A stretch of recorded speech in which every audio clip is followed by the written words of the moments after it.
As our Dodge City of McKinney inside story tells us, one motivating factor for the Pioneers comes from a senior who has endured quite a bit of hardship.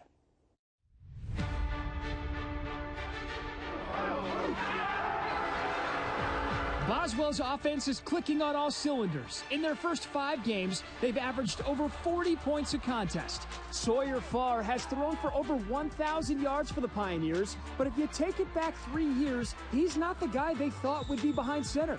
Gavin Mathis was gifted with a strong arm, and when the Pioneers moved up to 6A in 2020, Mathis looked like he would be the starter for the next 3 years. Kind of had some Baker Mayfield. He had that mentality at quarterback of how he was able to move around and do a lot of good things. But then fate stepped in. It's funny because I wasn't even playing quarterback. I had got another injury on my elbow. I tore like a little tendon in it, so I had to go to receiver because I couldn't throw the ball because it hurt too bad. Me and this guy, I was running a route and we got tangled up, and I just planted and my knee stuck there and I twisted and it just popped out of place. And at first, I've never had like a big injury like that, and so I was like, I don't know what to think, but like I knew something was wrong as soon as I felt it. It was a torn ACL, and after a grueling 8 months of rehab, Mathis came back, but this time as a wide receiver.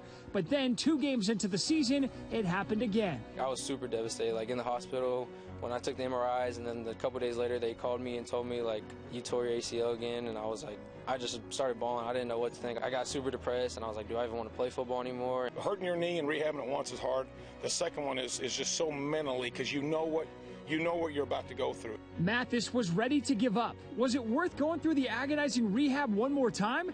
But that's when his support group stepped in. They just told me like, man, I know you've been through a lot, and I know it sucks, but like this is our last year, and like we don't want you to fall out. You know, a lot of people would be scared to come back, especially like after 1, especially after 2. So I think it's just really cool for him to come out here and give it his all every week and just lay it all out for the team. Last year, just being on the sideline when we go through those playoff games, it really just, I was like, man, I can't lose out on this. I can't miss this. Like this is our year we could actually go deep in the playoffs.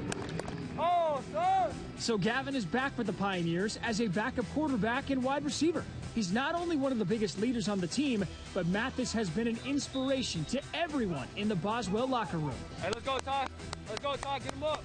It's not surprising that he's one of our best leaders, because he can stand there and say, I've been the guy and it was taken away, but now I know what I missed. He'll remember this the rest of his life. The Inside Story is brought to you by Dodge City of McKinney, home of the no-charge lifetime powertrain warranty.